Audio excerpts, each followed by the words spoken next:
Bonjour tout le monde, je me présente, mon nom est Danny Charret, je suis directeur général du créneau d'excellence Technie Textile Québec.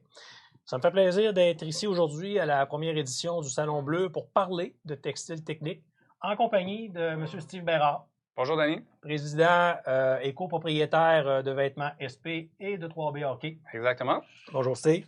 Donc Steve, si tu permets, avant de te poser quelques questions, j'aimerais éclaircir une question que tout le monde me pose. Qu'est-ce que c'est qu'un créneau d'excellence, parce qu'il y a un créneau de textile technique? Avant de parler d'un organisme de développement économique, j'aime bien dire qu'un créneau, c'est un groupement d'entreprises qui travaillent ensemble, qui collaborent sur des projets qui vont permettre d'avoir des retombées économiques pour l'ensemble du secteur. Un exemple concret pour illustrer, vous avez probablement entendu parler de notre exemple, de notre projet de blouse de protection pour le personnel infirmier dans les hôpitaux dans le temps du COVID. Donc, on a formé un groupe, un task force de 10 entreprises qui a permis de développer des textiles techniques pour faire les blouses et qui a permis aussi de développer l'ensemble des protocoles de test pour être capable de certifier ces nouveaux vêtements-là. Ce qui, au final, a permis à environ 75 entreprises de confection au Québec d'être capables de produire des blouses pour les hôpitaux, les CIUS et même le fédéral et le ministère de la Santé. Donc, quand on parle de textile technique, c'est simple, c'est tous les textiles qu'on a dans notre environnement qui sont autres que les vêtements, mode et design qu'on porte à tous les jours. Donc, entre autres, on peut penser à des ceintures de sécurité, on peut penser à des non-tissés qui sont utilisés pour l'acoustique dans les automobiles, on peut penser à des tissés de fibres de verre qu'on utilise dans les matériaux composites, des tissus d'ameublement, des tapis et, en ce qui nous concerne aujourd'hui, des chandails de hockey qui sont un très bel exemple de ce qu'est le textile technique. Donc, vous voyez que l'industrie textile, c'est tout sauf la traditionnelle guenille qu'on disait à l'époque. C'est un secteur qui, pour utiliser une expression à la mode, s'est aussi réinventé. Sauf que nous, on le fait dans les années 2000. Et aujourd'hui, on produit des textiles à valeur ajoutée. Donc, valeur ajoutée, ça veut tout simplement dire des textiles dont la fonctionnalité est plus importante que le look, que l'apparence. Donc, pour démontrer l'évolution de tout ça, quoi de mieux qu'un exemple concret? Donc, c'est pour ça aujourd'hui qu'on est en compagnie de Steve. Donc, première question, Steve. Peux-tu nous présenter tes entreprises, Vêtements SP 3B? Okay. Oui, absolument, Danny. Merci pour l'introduction. Puis, premièrement, je voudrais dire que tu as un très beau chandail. Merci. Pour le bien de la cause, j'ai été avec la compétition, mais c'est correct. Donc, effectivement, les Vêtements SP, compagnie qui a été fondée en 1992 par mon père, en fait, Serge Bérard, qui bâtit à Grimby. On construit, on fabrique, des chandails, on fabrique des uniformes de sport. Donc, en ce moment, on fait du baseball, du basketball, du football, du deck hockey qui est très populaire au Québec. Puis, évidemment, on fait du hockey. Le hockey au Canada, au Québec, on est reconnu pour ça. Donc, effectivement, on a une facilité à promouvoir le domaine du hockey à l'extérieur des frontières du Canada. Donc, on exporte beaucoup aux États-Unis. On exporte beaucoup au reste du Canada, évidemment, et aussi en Europe, en Asie, parce qu'effectivement, le hockey, c'est canadien, c'est connu à travers le monde. Quand j'essaie de vendre des chandails de football à l'international, je suis un petit peu moins populaire à ce niveau-là. Mais le hockey, ça fonctionne très bien. Donc, effectivement, depuis 92 que ça fonctionne, on fait tous les niveaux. On va jusqu'aux Jeux olympiques, en fait, avec Nike, qui est notre client on produit les chandails des Jeux olympiques et de toutes les équipes internationales, le World Junior, les femmes, au niveau de tout ce qui est à l'international. On voit souvent à la télévision pendant le temps des fêtes, là, surtout, puis les Olympiques. Donc, effectivement, tous les pays, pas juste le pays du Canada, mais tous les pays sont faits et fabriqués ici au Québec, chez nous. Très peu de monde le savent. Puis par la suite, effectivement, en 2017, on a acquis la manufacture de Saint-Hyacinthe, qui était anciennement Sport Masca, qui existe depuis 1975, qu'on a rebaptisé 3B Hockey, qui est dédié à 100% au hockey. Puis à Saint-Hyacinthe, on fabrique tous les chandails de la Ligue nationale, comme qu'on porte sur le dos en ce moment. Les 31 équipes, on fait aussi la AHL, la CHL. Donc, on est dans le professionnel.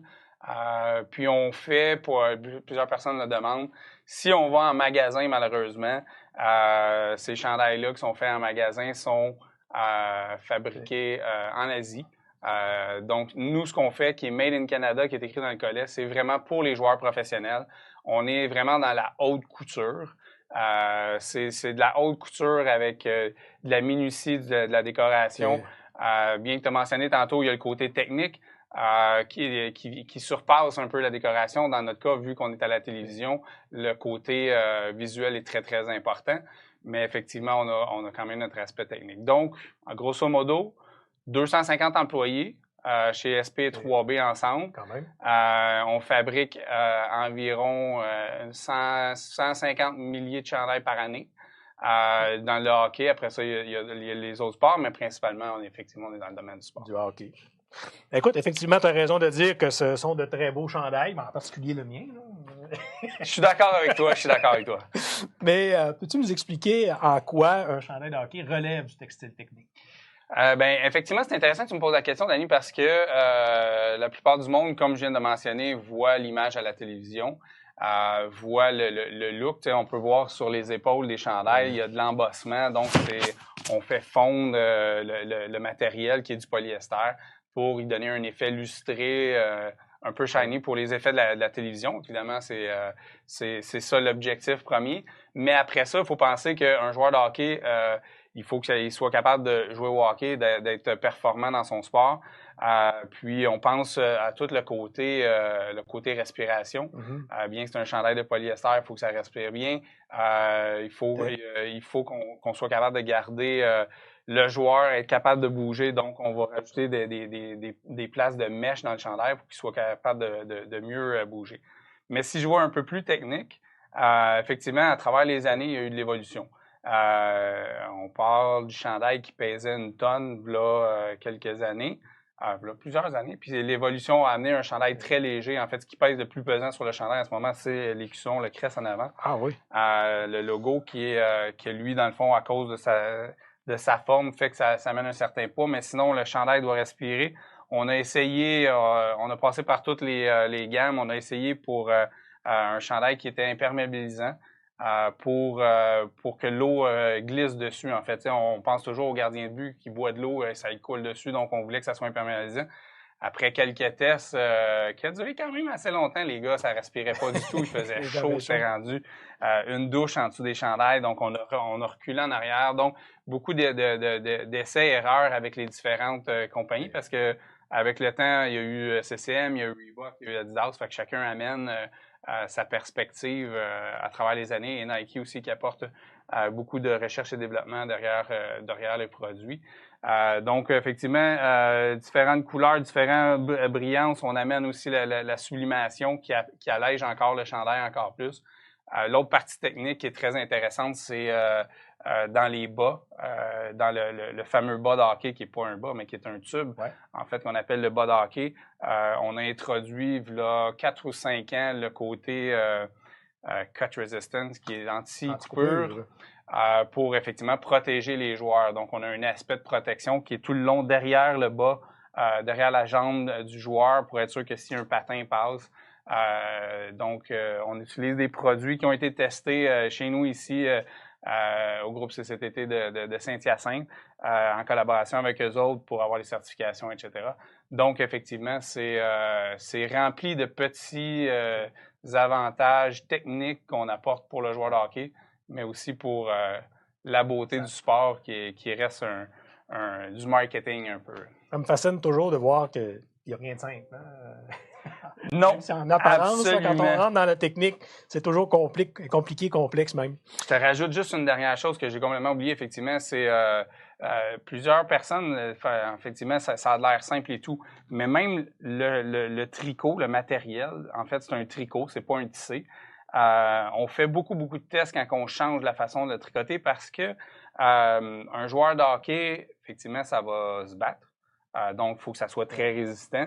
Ça va aussi les bâtons de hockey. Bon, de plus en plus, évidemment, le bâton de hockey est très lisse et très en aluminium et parfait, mais quand même, il peut avoir des petits côtés abrasifs au bâton de hockey où on pense aux fameuses bandes de patinoire. Encore une fois, dans le professionnel, les bandes de patinoire sont toutes parfaites, là, mais tu sais, comme dans les arénas plus locales, dans les villes et tout, Les bandes sont pas parfaites. Donc, si après 2 games, le chandail est tout déchiré ou tout, dans le fond, plein de mailles parce qu'il s'est frotté sur la bande, on pense au joueur de hockey qui est assis sur le banc, qui se met les bras sur la bande, si ça frotte, puis après ça, le chandail. Donc, le tricot a été fait en fonction d'avoir un matériel très résistant et qui répond à toutes ces choses-là.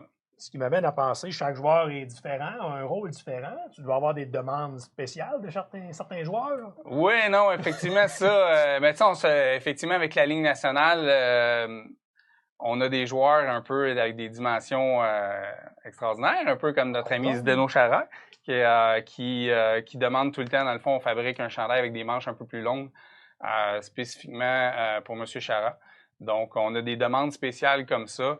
Il y a Crosby aussi, que dans les Jeux olympiques, quand il joue aux Olympiques, effectivement, on a des paires de bas spécialement conçues pour lui parce qu'il semblerait que les jambes un petit peu plus grosses que les autres.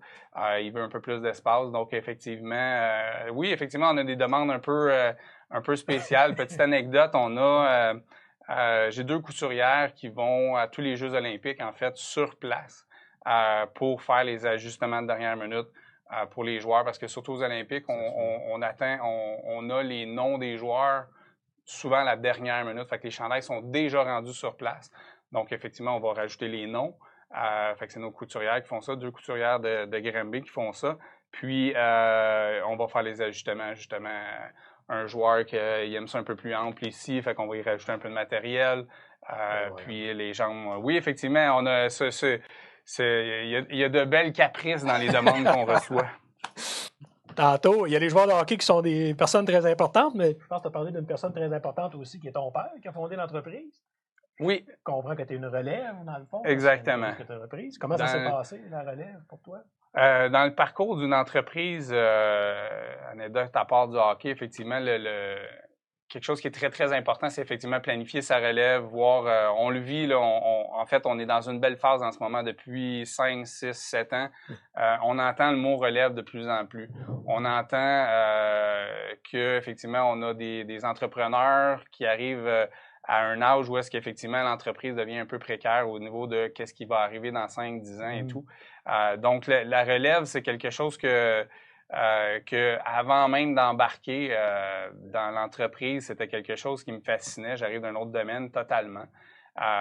Donc, petite anecdote, je suis ingénieur en télécommunication qui a travaillé chez Bell et Vidéotron. Donc, effectivement, je me ramasse dans une autre sphère. On est loin de ton parcours.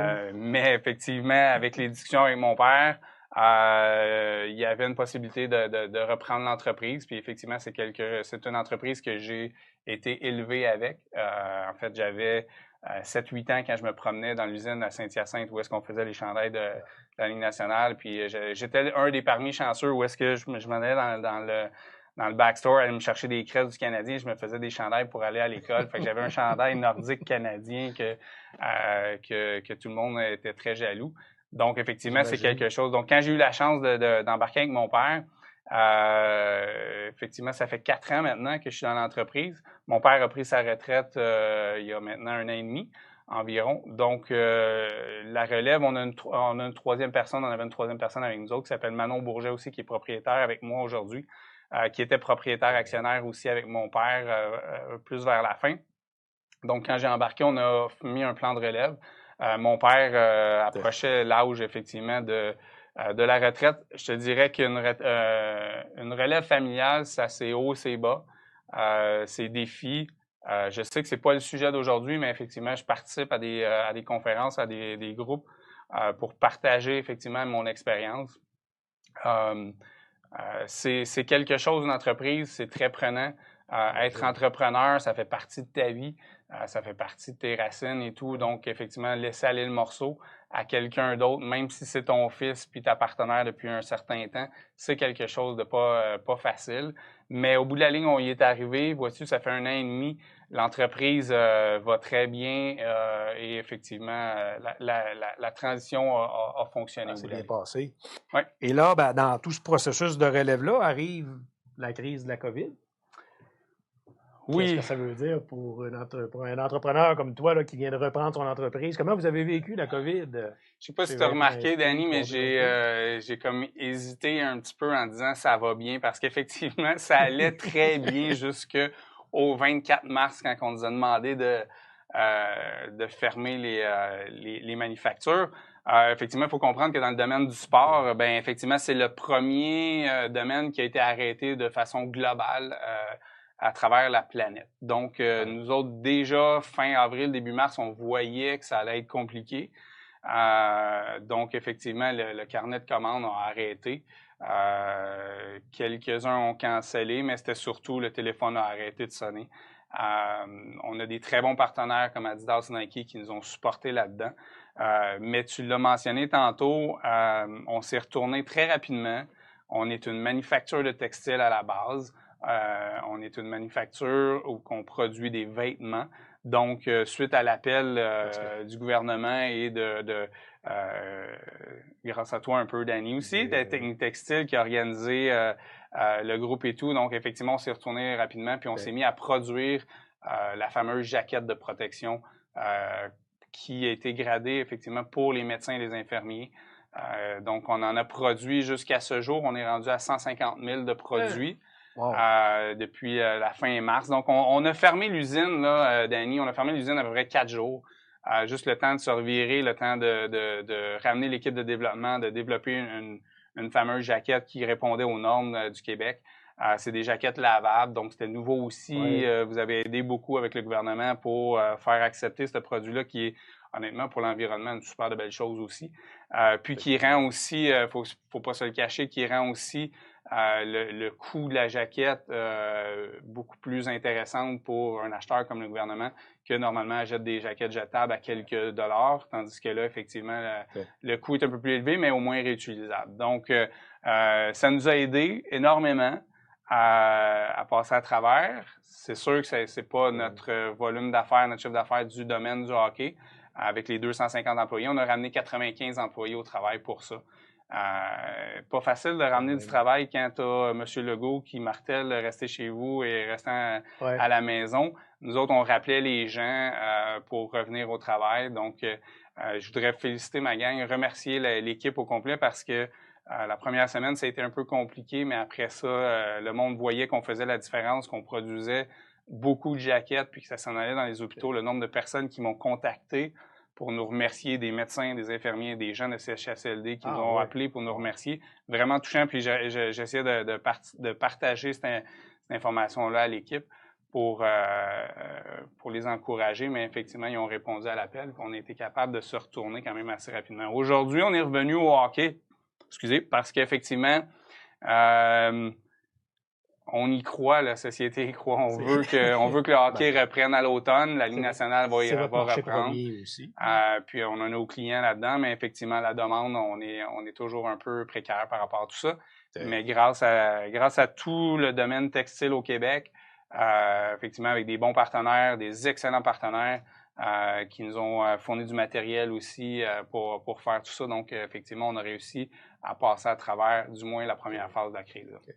Je pense qu'il faut mentionner aussi des excellents partenaires, mais qui relèvent aussi d'une grande implication industrielle. Oui. La tienne, entre autres, sur le board du groupe cet été. Oui. Notre comité sectoriel de formation de main-d'œuvre, le CSMO Textile. Exactement. Sur le board de l'ADRIC. ADRIC aussi, exactement, oui. Donc, un entrepreneur très impliqué. Là, oui, très impliqué, qui croit, dans le fond, au groupement, justement, un peu, comme tu le mentionnais à la base, être tout seul dans son coin, c'est quelque chose. Je pense pas que tu peux aller bien, bien loin. Fait que c'est avec la communauté, c'est avec les gens. Puis, c'est justement, cet exemple-là est un super bel exemple.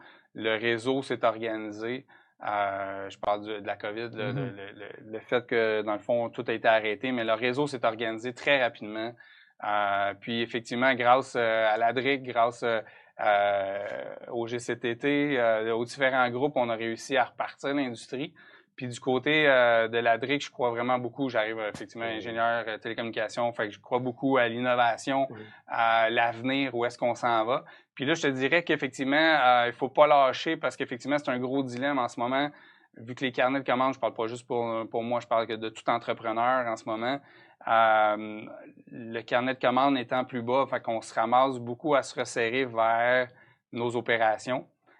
Puis on fait nos chiffres à la fin du mois, puis on va tout se rendre jusqu'à la fin de l'année. Puis on met un peu de côté toute l'innovation,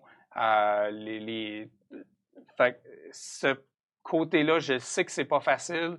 Même moi, je suis le premier à l'avoir été, mais je suis quand même un des premiers, j'espère, à me revirer de bord et dire non, il faut profiter un peu de ce ralentissement-là pour pouvoir repartir, bon, on va dire. Donc, pour l'avenir de Vêtements SP 3B Hockey, pour l'instant, tu observes qu'est-ce qui se passe? L'année 2020 va être définitivement difficile et compliquée, pas juste pour les vêtements SP, en fait, pour la plupart des entreprises. Comme je mentionnais, le carnet de commandes a ralenti un peu. Donc, on regarde voir l'argent normalement qu'on dégageait pour pouvoir investir dans la machinerie, ces choses-là. L'automatisation, la robotisation. Nous, on a un gros projet de ERP qu'on n'a pas arrêté, justement, qu'on y croit et qu'on veut avancer. Mais oui, tout ça sont des beaux défis. Le cycle de l'innovation n'est pas linéaire, hein? Donc, écoute, c'est très intéressant, Steve. On doit conclure. Oui, non, absolument, oui. Remercie infiniment. Je parle tout le temps trop, je sais. Beau témoignage. Mais écoutez, en conclusion, j'espère que vous avez apprécié également cette entrevue-là. En tout cas, moi, j'ai beaucoup apprécié notre échange. Merci beaucoup pour votre présence, d'avoir écouté le témoignage. Et puis, si vous voulez en apprendre davantage sur plusieurs autres belles entreprises du secteur des textiles techniques, venez nous visiter dans notre salle technitextile.ca dans la section des associations. Ça va nous faire plaisir de vous recevoir et de répondre à vos questions. Sur ce, bon salon et on vous quitte sur une dernière vidéo. Donc, comment sont faits les chandails de Team Canada. Merci beaucoup.